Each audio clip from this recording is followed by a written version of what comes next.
joining us on this fifth or 10th, gosh, I didn't have 10th installment of ABC7 Presents Do You Hear Me? A discussion about race. I think it's incredible that we've been able to do now 10 of these installments so far. This started as an idea from quite a few people within our management team, and many people input in how we could have a substantive conversation about race, especially with everything going on in our community in Chicago, in the Chicago area. So I certainly feel honored and privileged to be able to be a part of this conversation. A few weeks ago, we talked with members of Black Greek letter organizations, sororities, and we discussed race in depth and some of the challenges that our city is facing. Today is going to be a very, very important conversation, and that's because we are talking about mental health. It's something that I am so passionate about, but I'll be honest, it's not something that I've always been passionate about. Really, it wasn't until I want to say the beginning of this year that I really started to realize just how important our mental health is. And I think it's something that everybody really needs to dig deep into because it affects all of us. And we're going to be talking about how it affects our Black and Brown communities and how it translates into some of the things that we're seeing today, including poverty, violence, and socioeconomic issues related to those things. So this is a very important conversation. One of the things that I think the most important thing is that we help people in this conversation. So we are going to be providing resources to those who are feeling heavy, to those who feel like they can't talk to anybody else. We've got some amazing people on this panel. The panelists, they were intentionally selected because this is such an important conversation. The people that you are seeing on your screen, the people who you will soon meet, they are putting in hard, dedicated work to ensure that people in our community are supported, that they have the mental health resources that they so desperately need, that they have access to mental health resources, because access is a really huge problem right now as well. Really, it's been for quite some time and it's still an issue. So it's a really, I'm very passionate, as you can see, about this conversation because things can get heavy, especially during COVID-19, where most of us are confined in our homes, many of us alone, and it can feel really dark. So we're going to talk about a lot of heavy conversations, but we're also going to be able to uplift you all and let you know that, first of all, it's normal what you're feeling. Second of all, you're not alone. And third, that you have people in your community, many of the people on the screen right now, who are here to help you and walk you through this.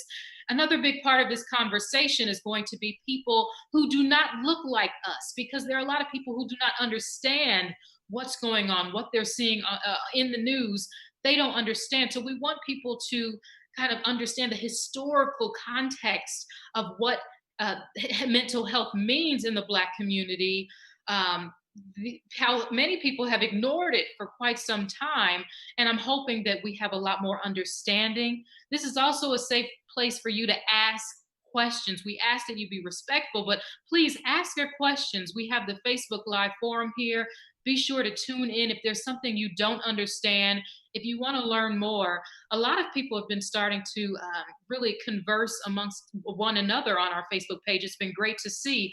I'll go back on some of these pages and I'll literally see people in the comments section having really strong and powerful dialogue. That's what this is all about, right? Getting the conversation going, understanding, and helping people. So I'm glad to be a part of it, and I'm glad to introduce you all to our panelists today. So I'm going to start with Dr. John Franklin. Dr. John Franklin, feel free to wave, interim chair of the Department of Psychiatry and Behavioral Sciences at the Feinberg School of Medicine at Northwestern University. Dr. Franklin, thank you so much for joining us today. We also have Lene Dedman Edwards, Business Operations Analyst at Illinois Joining Forces.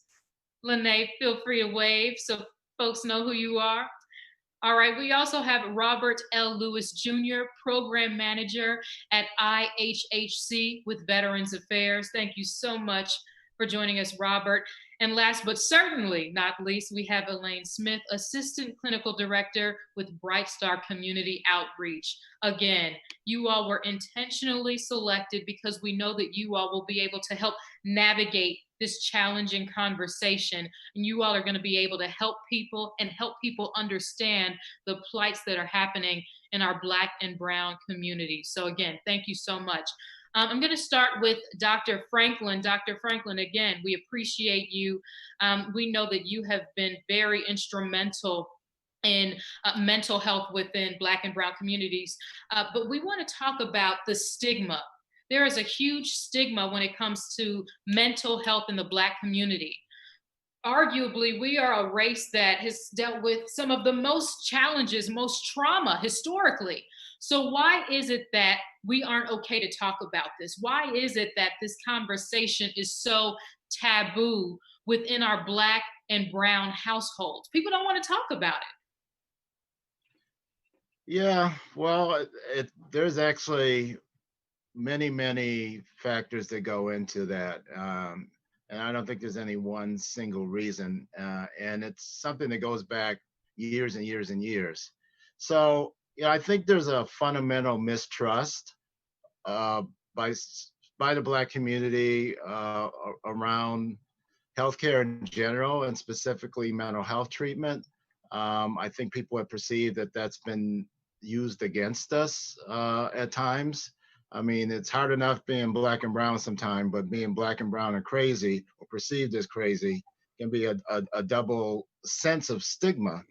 But as a physician and a healer, I know that Black and brown people have mental health problems on the same level as other folks do. And because of some of the issues that we have to deal with in our communities and our zip codes, uh, this is magnified, sometimes much more. For example, with the COVID crisis right now, 58% of people in general say that they're really struggling, but with Black folks, it's closer to 70%. Um, we are experiencing a lot more losses on top of historical things that we've been dealing with. We are in places where the resources are not as great, but you know, it is a shame and it's a travesty that people that most need the help. And when they say when white people get the flu, Black people get pneumonia, and that's literally what's going on right now. But it's the same thing in mental health. Um, we are undertreated. Take something like depression. Where 20%, meaning good percentage of people uh, uh, don't get treatment that other people do, and we got why that happens is really a lot of different things goes into it. But I want to get back to this issue of mistrust. There's a reason why Black and brown people mistrust the healthcare system, and it's partly because of what the healthcare system has done to Black and brown people over the years, and how they have really failed people in terms of meeting them where they're at, understanding the circumstances, conditions where we come from. Sometimes it's just been for convenience to label people as dangerous. I'll give you a great example. There's a guy who wrote a book about Detroit in the 1960s. I grew up in Detroit, so I was right there. And when there were angry Black men in the 1960s, they often got diagnosed as schizophrenic, or having a major mental illness, because their behavior was unacceptable to people. Um, and so often people got medicated and hospitalized that really didn't need to, or they got put in jail. And that's going to be a topic I think many of us might touch upon, is that many of our people that have the most mental health needs are in jails and prisons. Again, these are people that needed help, not incarceration. Don't get me started, because I'll go on a whole hour. So let's get somebody else involved. All right, we'll go to Lene next. Lene, let's talk about the work that you're doing within your organization and some of the things that you're seeing related to trauma within the Black community. Absolutely. So I would say that I actually play multiple roles, and I feel very privileged to do so. One, that I'm able to give a voice to my own story and advocate for others, other peers who have struggled with mental health issues. But I work in the veteran space through Illinois Joining Forces. I am a veteran myself. I served honorably in the Washington Army National Guard for 2.5 years. So I, of course, am a peer in that respect. I also represent the Depression and Bipolar Support Alliance and the Chicago Urban League, the Metropolitan Board of the Chicago Urban League. So my work has actually spanned across each one of those organizations, and even more recently just developed in this conversation surrounding mental health. So backing up to my role with Illinois Joining Forces, I serve as the business operations analyst, and I provide operational support to three of our core programs, which includes the Care Coordination Center, our veteran support communities, and our Women Veterans Program, which of course is near and dear to my heart. Because number one, much like the minority community, the ethnic minority community, the women veterans community is underrepresented. So a lot of the issues that we are facing, they're not appropriately either heard or given the proper voice to.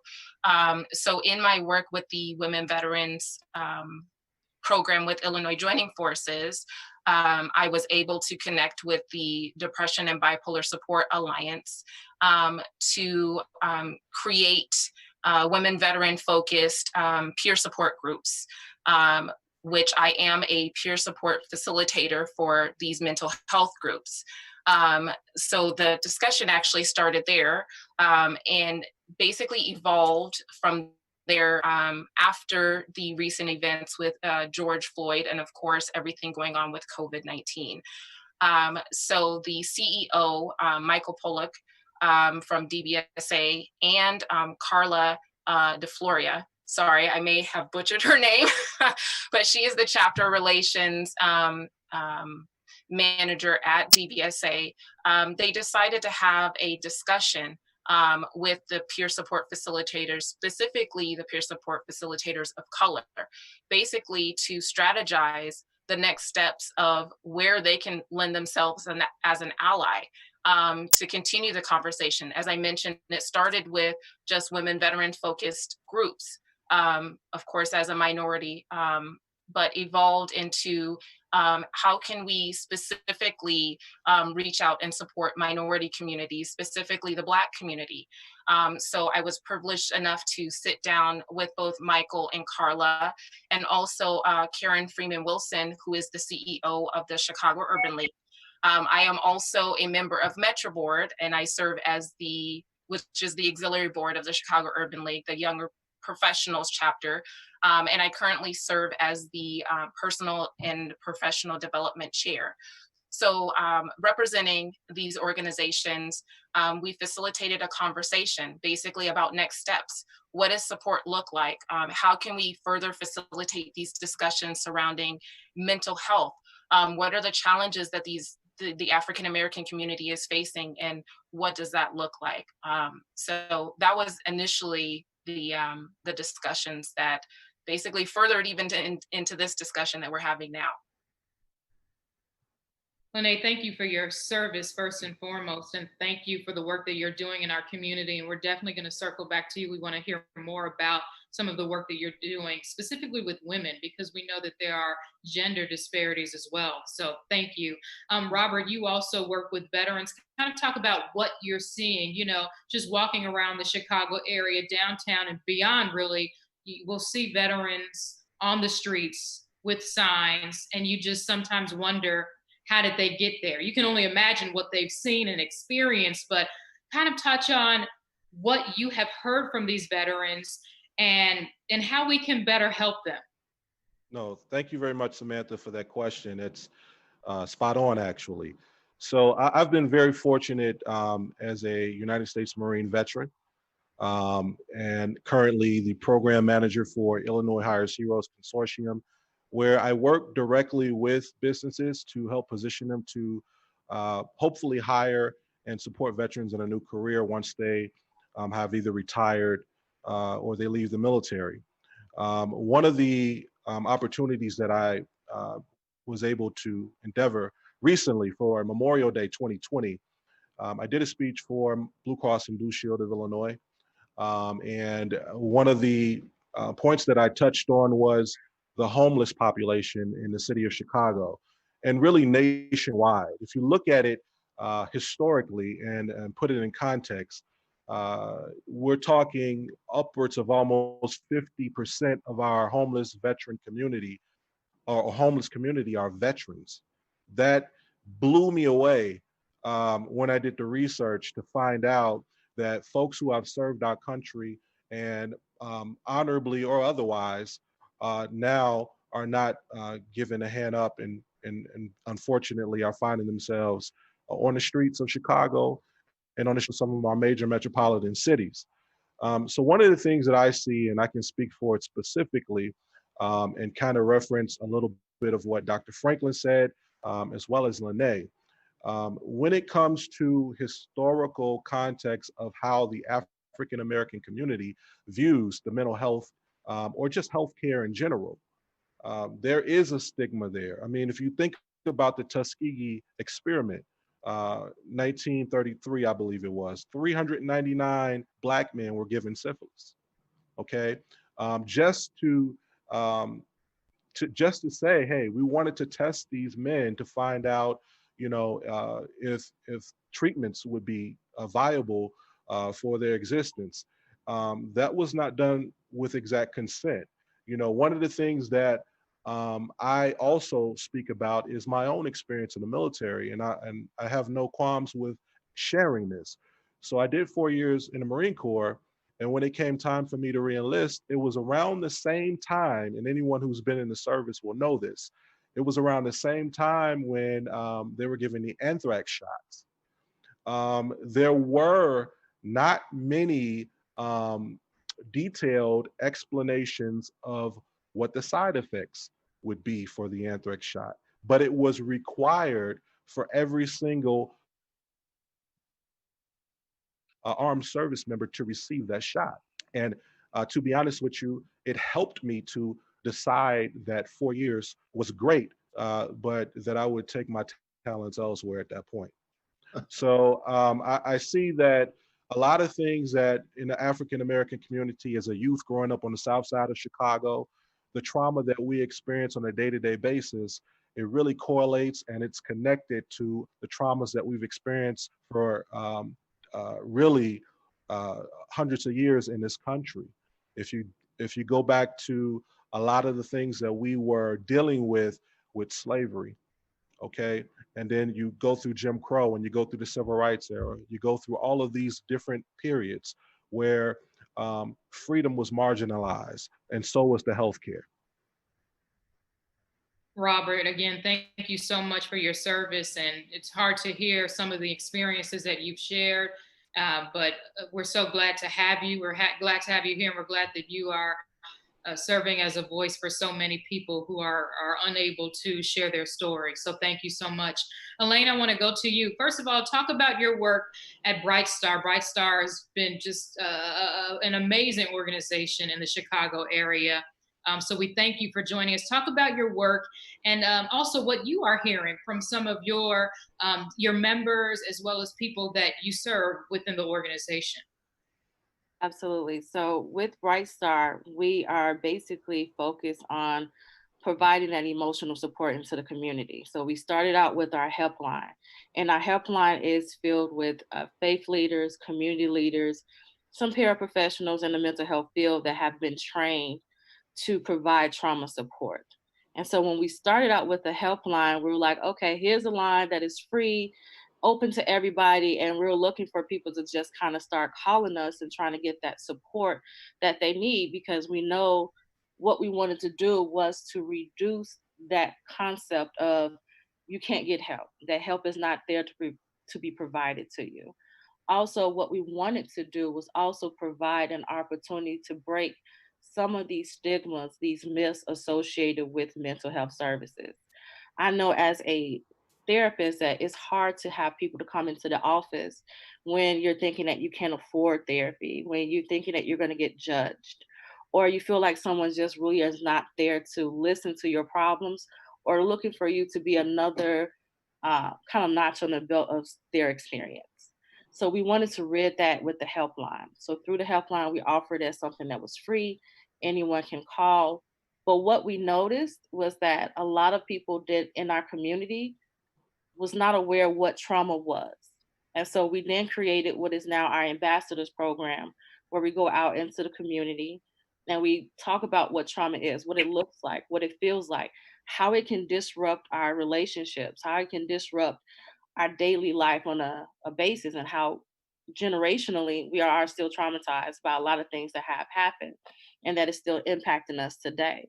And what we notice once we go out and have these conversations and make them open and comfortable in a safe space, people are starting to really share more about their emotions.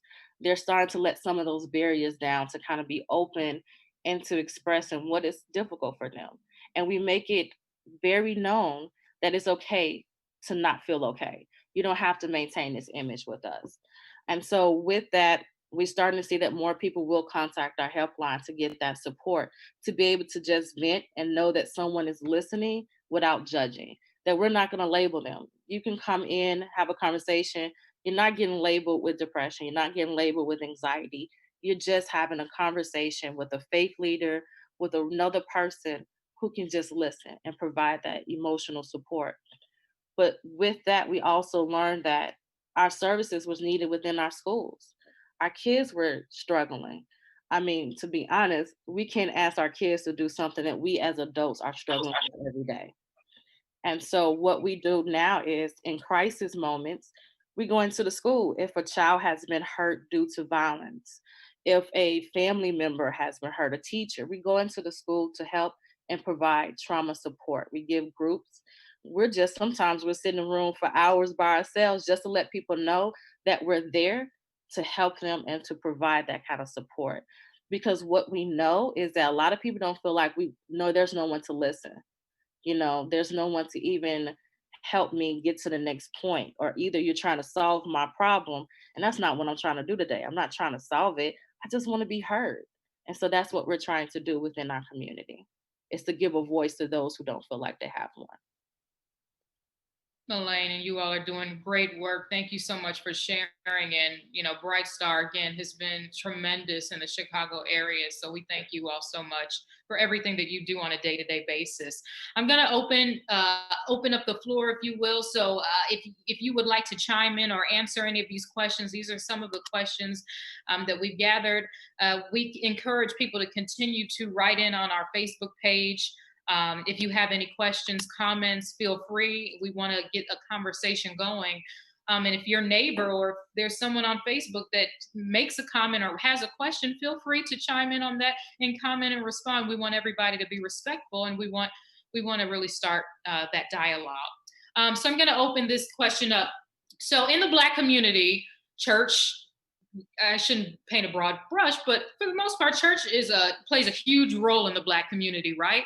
I'm a woman of faith. I love the Lord, but we have heard historically that you should just pray your problems away, take it to God. So for those who have heard this phrase before or have experienced this, what do you say to someone who really is struggling and needs medical attention, but is not willing to do so because they have been taught that they should solely rely on, going to church to address those issues? Well, I guess I'll take the first stab at that. Samantha, I'd like to share, when I'm a man of faith myself, Samantha, I love the Lord also. So I can appreciate that on every level.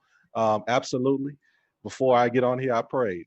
Amen. So let me tell you, when I was 9 years old, my father passed away from cancer, brain cancer and lung cancer. And as a young 9-year-old male, not no longer having a male role model in my home, I experienced a lot of trauma. I was in shock. My father was a strong influence in my life. He was there from my birth.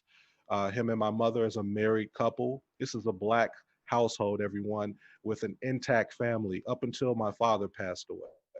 So at that transitioning point in my life, when my father was pretty much snatched away from the household, I had no other male role model figure in my life. And because of the stigmas in our community of mental health and, oh, you don't want to say that you're crazy because they're going to look at you a certain kind of way. I think my mom, my family didn't understand that it would have been a great idea for 9-year-old Robert to go to counseling, to kind of walk through and understand what the rest of my life was going to look like, and then maybe even connect me to the great work that you guys are doing over there, Miss Smith, with a program like yours, where I can have a mentor or someone who can mentor me to take up the slack from what my father was now no longer able to do. And what that does when you take the head of the household out, especially in the Black community, now, if you're a young male, you're going to look for that leadership in the area or the neighborhood that you grew up in. And for me, growing up on the south side of Chicago, that was either the local gangs, that was either, the local drug dealer, or it was, my guys, a couple guys that, we were real close, but they also had their issues in their family as well. So one of the things that I think as a community that we need to do is we need to look at mental health care just the same way as we look at physical health care in general. You have to be of sound mind. That's what it says in the Bible. We are created of sound mind. And when you are trying to navigate the waters of life, you're definitely going to have obstacles. And there's going to be some things that you don't understand, and maybe someone not there to help you to understand it. So if you're open to knowing that it's okay to not feel okay, then you will be more inclined to not only, if you're a father or a mother, to open up your children to counseling as well, but maybe even yourself, so that you can be of health and sound mind to raise your children. Thank you so much, Robert. Dr. Franklin, this one for you. I know I said I was going to open up the floor, but you said you were on a roll earlier, so I want to get you going a little bit. At what point should someone seek mental health help? How do I feel? What does that look like? Because for many people, they might say, oh, I'm depressed, or I'm angry, or I'm upset. What does that feel like? Because I believe that a lot of times we sit on it until it's just too late, and then bad things happen. So at what point, I mean, I wish it was a tangible thing, but what does that look like? What does that feel like? Yeah, no, well, you really don't know what that feels like until it happens to you. Um, so I think sometimes the real experts around mental illness are the people that have suffered from it, and they can explain what it's like to be depressed. So these serious conditions are not the everyday blues. It's not I wake up in the morning and I just woke up on the wrong side of the bed, or the day doesn't look as bright. I mean, these can be very serious illnesses that can be life threatening. Major depression with suicidal ideation and thoughts can end up in death. And there was a myth not too long ago that Black people don't kill themselves. Black people do kill themselves. One of the rising demographics is Black women, who, we all know are so strong. I was raised by a grandmother. I was raised by a strong mother. But, people can only take so much. And if you have a vulnerability towards depression and you add on, all the kinds of things that can happen to people when they're in low opportunity, neighborhoods, or sometimes just bad luck. I mean, just random things in life. Robert lost his father when he was a young man. that's a random thing that's hard to understand and hard to put into context. But these can be triggers for uh, a syndrome, a cluster of symptoms that get so bad that you can't get out of it. And you do need professional help. And sometimes you do need medications. And the real tragedy is some people, we could say, well, we don't want our people on medications. We don't want them getting these treatments, it's experimenting on them and stuff like that. No, the tragedy is that they don't get this treatment. Um, and we gotta change our mindset. I know there's a reason why people are reluctant to go see mental health workers, but if you meet the right person, somebody who's going to listen, Robert said stories, the narrative. If somebody's really listening to you, you'll feel it right away. It'll make a world of difference. Um, but I might be seen as an authority figure because I got all these fancy titles around me and I went to these fancy schools. But I try to keep it real, and I think people get a sense that I'm really interested in their story, and that's the first major step. And I can't even make a diagnosis if you're not talking to me, if you're not telling me your symptoms. You got to get an alliance with people to even make a diagnosis. And we're not perfect.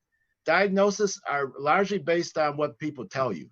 So, if they're not telling you the right information, you're not going to come up with the right diagnosis. It's not like getting an x-ray and I can say, you got bipolar disorder. It's something that you have a partnership with people. And then the treatment, that's a whole other thing. Black people often get in the system, but they don't stick in the treatment. And we got to understand why they don't stick with treatment. And a lot of times it has to do with the treatment facilities themselves, not being culturally sensitive of what's going on. Dr. Franklin, you touched on Black women being so strong, and we know we're strong. So I kind of want the ladies to chime in on this. The world sees us as these strong figures that should be able to take everything that comes our way. What are the negative? What are the negative impacts of that? We are not made of steel. We are not machines. And a lot of times people, even in different spaces in our professional lives, see us as these immortal creatures almost that just can take it all, can withstand it all, can endure it all. But at the end of the day, we go home and we plop on that couch just like everybody else. So talk about, that if we are seen as strong 24/7, what are the negative implications of that? I mean, and I guess I'll go ahead and start with that. The thing about it is, it ends up tearing us down mentally because we don't allow ourselves to express ourselves in a way where we can be weak or we can be vulnerable, because those are things that we feel people are going to take advantage of. And so, in those moments, for a woman, it's like I have to be there for everyone else. So, who's going to be there for me? And when we do start opening up and having these conversations about it, the first thing that someone is going to end up saying is, oh, but you're strong. You can handle this. There's definitely all these different things that you need and you have and you can do, but really we don't. We're just sitting here internalizing everything because everyone else wants us to be strong. We don't get a chance to be compassionate with ourselves. We don't get a chance to have someone to be compassionate enough to just let us start healing. And then unfortunately, what happens is our kids don't see us being vulnerable or showing emotions, because to us, I don't know, in my household, it was like, you don't cry. As a woman, you don't cry because you don't want people to see your weakness. And so what you have to do is, stick your chest out and keep going with the next day. But yet, where do I put that? Where do I put these negative emotions if I don't have a space to allow them out? So one of the things is we have to have someone to be there for us as well, to allow us to take that image down of being this strong Black woman and allowing us to be weak and allow us to be vulnerable without being judged for it, without being seen as, you can't handle it, something's wrong with you, oh, look at you, you can't even support your family.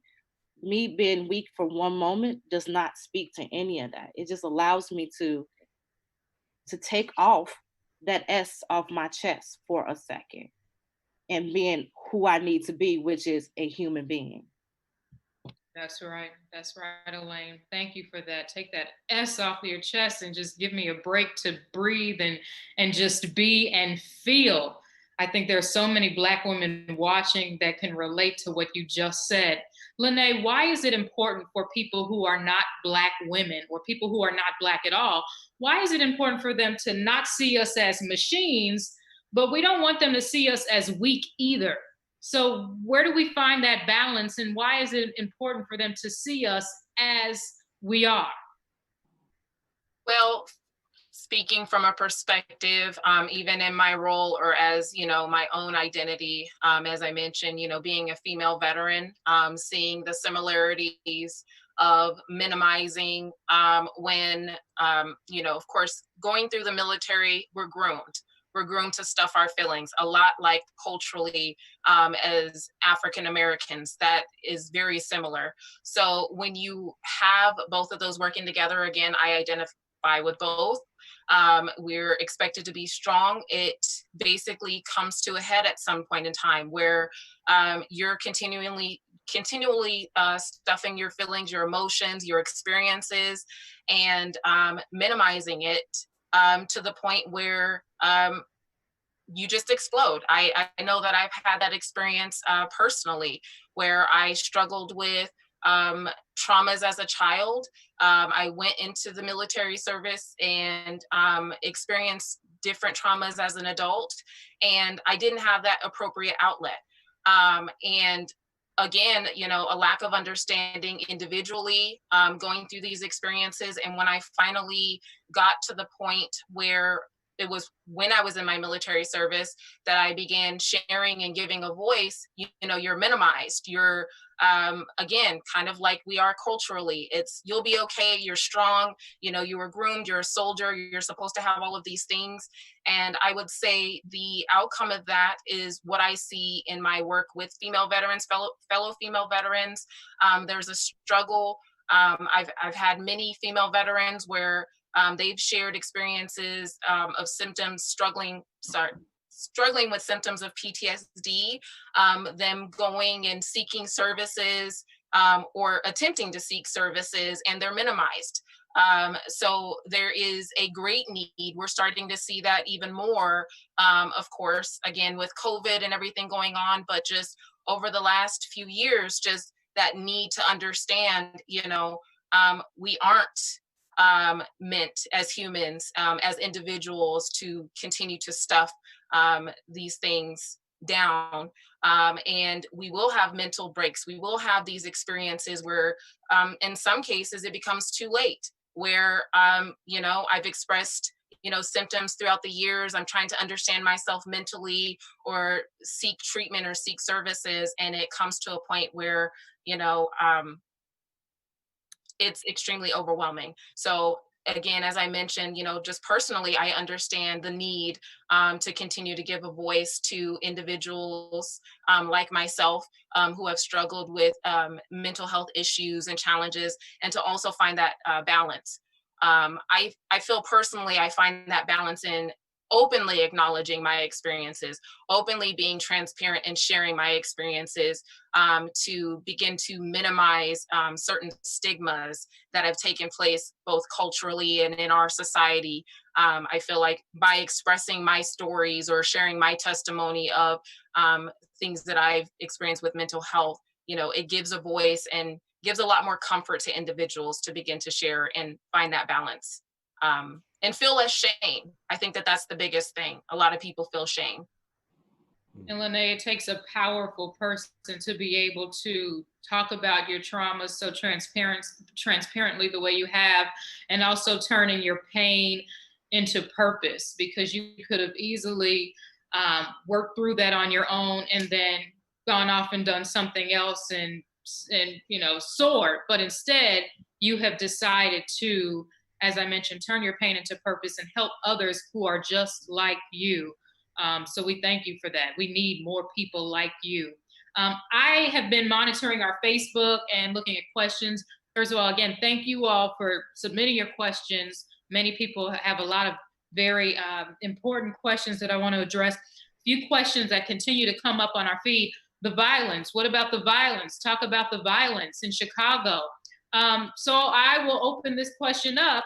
People want to know, is there a correlation, a connection with mental health issues in our community and the violence that we're seeing? We can't ignore it. We know that we are seeing historic shootings in the Chicago area. This is something we have to address, and I'm getting a lot of questions about it. So let's get into it. Let's talk about the correlation between mental health problems and the violence that we're seeing in recent days. Well, I do want to share a study that I just read actually a couple of days ago by David Williams, who's an African American public health professor at Harvard. And what they looked at was Black communities after there's a shooting of an unarmed African American male. And it's just startling to me, and I don't know the methodology or how they exactly figured this out, but for 3 months after one of these shootings, the whole mental health of the community is diminished in the African American community. And that's not even direct violence to yourself. The very famous, infamous Carl Bell, who many of you may have heard of, was a very influential psychiatrist here in Chicago, just recently passed, studied what he called Black on Black violence back in the 70s. Unfortunately, the same kinds of issues that he looked at then continue to today. But I think one of the most tragic things was kids witnessing violence. And one of the things we got to talk about is help saving our youth and our youth's, mental health. Because we sometimes have adults or teenagers shooting each other, but it's the kids that are going to suffer the longest lasting legacy of what's going on now. And we got to stop this from going from one generation to another. So I just want to emphasize there's trauma, which is always horrible. It affects the body. It really affects the body. All these things aid you. They cause diabetes, hypertension, all these chronic illnesses through inflammation. It's not an inconsequential thing just to witness something. It affects you physically. So let me stop there. Yeah. Well, Dr. Franklin, if you don't mind, I have a follow-up question for you. When you see images from press conferences or community leaders who gather people in the community to discuss maybe a shooting victim who was a child, and you see other children who are there on the scene, they're in tears, this may have been their cousin, their friend, what kinds of effects does that have, just witnessing the entire scene or the weeks-long anguish of the community? What types of effects do they have? Does that have on children? Yeah, so I mean, it's just ripples and ripples of effects. I'll give you just one example. So say, your cousin gets shot and nobody around you, talks about it with you, tries to process it with you, you don't get any help. And you try to go to school the next day and concentrate, or maybe the next couple of weeks or the next 3 months, and you can't get your mind right. So then somebody diagnoses you with ADHD. There's something wrong with this kid. No, there's nothing wrong with this kid. He's not depressed. There's something wrong with what's going around him and her, and nobody's took the time to figure out why this kid is not talking or why this kid is acting up in school. Yeah, so a lot of these things are directly seen. Kids can have direct, immediate reactions to things, but I'm also concerned about the kids that the effects aren't immediately evident, and they express it in a lot of different ways. Robert, I'll let you chime in as well. I felt like you wanted to talk as well. Thank you. Yeah, absolutely. Well, just to speak on what Dr. Franklin mentioned with respect to and the youth and the question that you asked, Samantha, which was spot on as well, or that the viewers asked, I really believe that, for one of the stigma of mental health wellness, part of that is because when you go to a professional, they don't look like us. If you're from the inner city, if you're from Chicago, if you're from one of these cities, Black and brown communities, and you're going to speak to a professional and that professional cannot relate to you, of course, you're not going to be open and willing to share your experiences with this person because there is a disconnect from the beginning. And that's not because that professional, healthcare professional who is not of color, cannot be generally give good treatment or diagnoses. It's just from the psyche of that, especially kid who's a Black and brown, you're going to already have a preconceived notion that this person is looking at me a certain kind of way, and in fact, it will shut you down from even wanting to be open to a discussion with this person because you don't look like anybody I'm familiar with. That's one aspect, but then you also have to look at it from my personal aspect. When I was 12 years old, I wasn't in a gang at the time or anything, but I was walking to school on a fall morning. And this was during a time in Chicago when um, people were stealing starter jackets and Michael Jordan gym shoes from kids doing it to kids. And I'm walking to the bus stop, and a kid, couldn't have been no more than maybe 13 or 14 years old himself, pulled a gun out to my face and asked me to take off my jacket because I had a Chicago Bears starter jacket on. Now, I'd never had a gun put in my face before, but one thing I knew is that there's nothing I can do if this guy pulls a trigger. So as I began to pull my jacket off, he asked me a question. He said, "Hey, do you know where I live?" And I looked at him, and I was scared. So I said, "No, of course not." And I kind of knew the area that he lived in, but I said no because I didn't want him to do anything to me. So he laughed it off and then walked away. Didn't take my jacket, but what that did to me, I cried. Okay, and I was only about a block and a half away from my house, and I, instead of going to school that day, and for really the next couple of weeks, I decided to go back home because at that point, what I didn't realize, I had a traumatic incident and PTSD was setting in. So anything to do with that walk to the bus stop or anything to do with me going to school was now a trauma. So the reason I'm sharing that story is because that one incident changed my entire course for curriculum all the way through high school. In fact, the guy that pulled the gun on me eventually, I believe, was killed. Now, his backstory could have been similar to mine, but he made a different choice than I did. So when you ask, how does it really affect us as kids? How does it really affect us when we see violence, when we experience violence, when we're a part of the violence? It completely changes the course that you're naturally on. And it sets you up for what you will eventually become. Now, Samantha, I know we're both a man and woman of faith, and we know that, that we're ordained to end where God wants us to be. But that also means that you have to be cognizant and aware that there are going to be incidents in your life that are going to change you forever. But hopefully, with prayer and with a good community support, you can be cultivated into a space that will hopefully send you in the right direction. And that is the problem really with our youth. That's why we have this unprecedented amount of killing and slaughter in our neighborhoods, because we're doing it to each other because the trauma is being passed from one to another. Elaine, let's segue. The trauma being passed from one generation or one person in that household to another. How do you see that in your work? You work with teens and students. Do you see that kind of transference of trauma? Absolutely.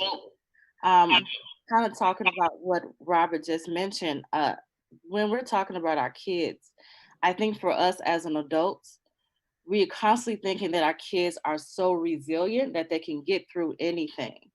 But what I try to relate to our adults and our parents is that if I am struggling with what is happening to me in this moment to what's happening right now, I cannot ask, and I'm a mom, I cannot ask my 14-year-old to be able to go to school, do what you have to do, don't worry about what's around us, and just kind of just be a kid. I can't, because there's so many different external factors that can cause trauma within our kids. And if we don't start addressing that, then we won't start addressing really the violence within our community.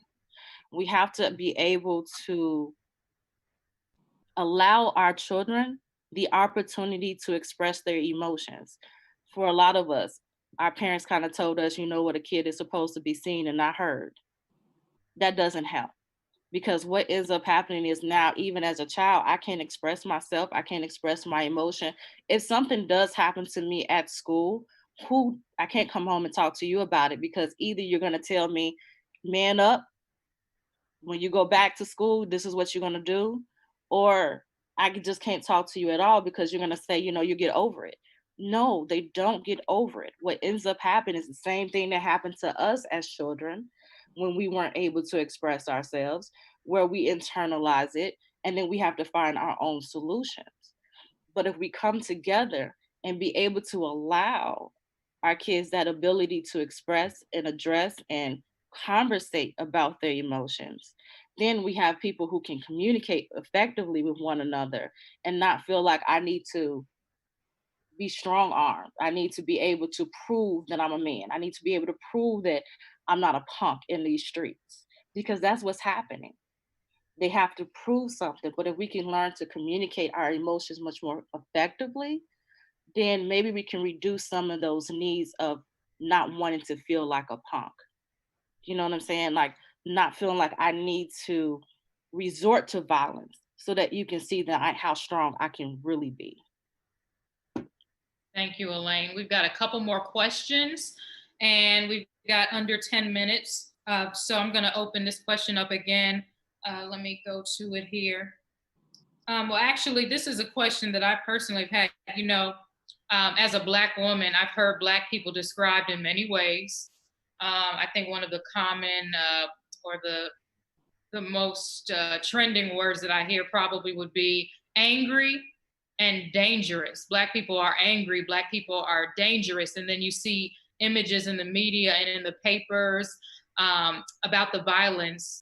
And for some people, that cements their belief of Black people. So, from a mental health standpoint, how do you challenge that narrative? Well, you know, there's a whole area study about how our minds work unconsciously, and there's something called bias, implicit bias. So sometimes people aren't even conscious, but they are making judgments about you uh, in a way that they're not even aware of. And so this has been studied to death and is real.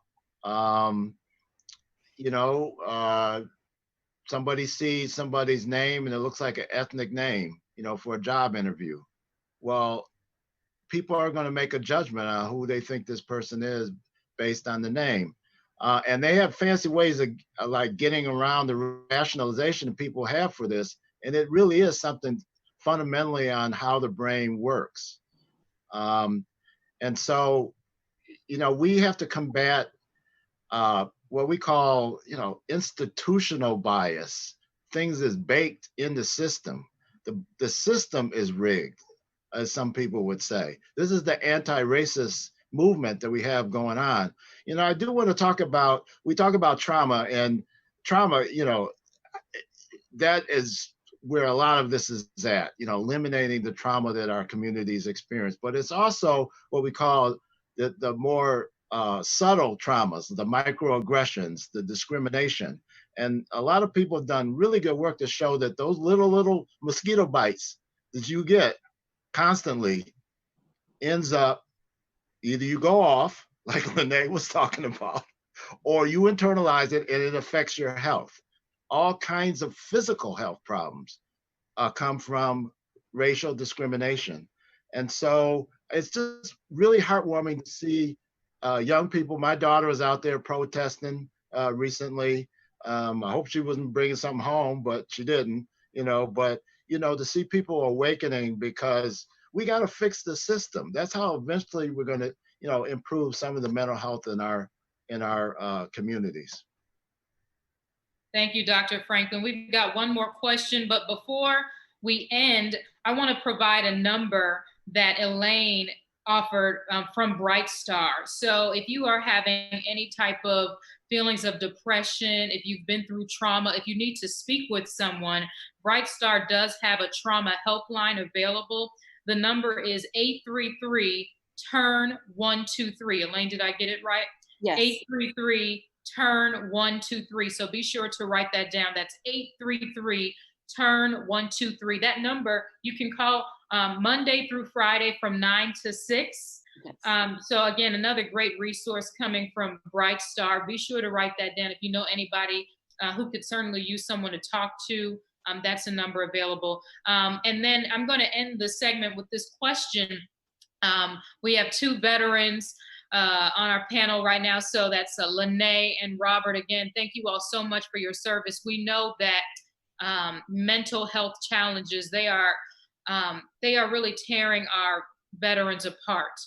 What can we do as civilians? What can we do to help veterans? When we see a veteran who is struggling on the streets, what do we do? Do we give them money? Do we give them support? How do we help? Because I feel that so many of us lay people, we just don't know what to do to help.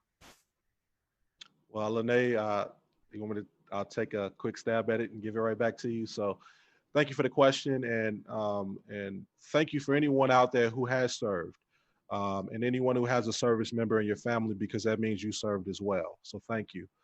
I would like to just say that thinking outside the box, really, when it comes to treatment for mental health, especially mental health in the Black community for veterans who are of color. One of the great honors in my life right now is I've been fortunate enough to work with a group called Teatros out in San Francisco, California, myself and Lene as well.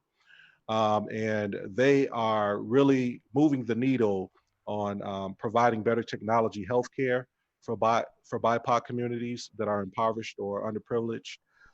They really cut treatment costs and deliver sound, scientifically accessed virtual mental health care pretty much anywhere. What you really need to look at is that when you see a person who is homeless or someone on the street and you know they're in distress and there's something wrong with them, the best thing you can do is call a professional, because sometimes you don't know what that dealing will be if you do try to intervene. Giving money all the time may not just be the solution. That could be for a moment, but that's a momentary thing. But actually getting professionals involved and allowing professionals to do what they do. No, don't just walk past them and think, okay, well, that's not my problem. And I think that is the issue at large with our communities, is that, we have our own issues, so we don't want to get involved with other people's issues. But we really need to be a community when it comes to fixing these issues. And so I look at it that way. And I think if we do that better, then we'll be a much better community. So, Lene? Yeah, well, I would actually just like to highlight my organization, Illinois Joining Forces. That's actually the work that we're doing now.